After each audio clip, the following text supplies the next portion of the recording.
Манай Сарнайд. Яг энэ зураг байгаа шүү дээ.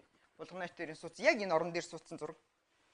Энэ орон дээр ингээд суучихсан. Манай өвөө чинь битрийг ингээд эрхлүүлээл байж байдаг байсан. Монгол хувцсыг өмсгөхлээр бүтнээр нь өмсдөг байсан байхгүй юу? Монгол гутал өмсөд, Монгол дээл өмсөд, хантаа өмсөд, нудрагын зүгээд ийм малгай.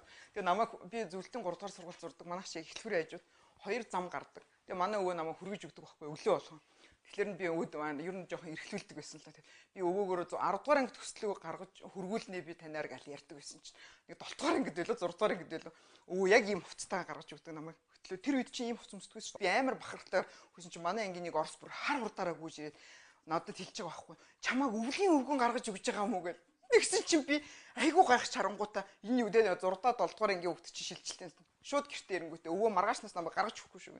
Тэгсэн чинь өвөө намайг 6 7 дугаар анги баха. Тэрнээс хойш гаргаж өхөө болцсон мөртлөө яг өглөө гаргаж өгөөл зам гаргаж өгчгөл араас хараал зогсож идэг гэсэн. Яг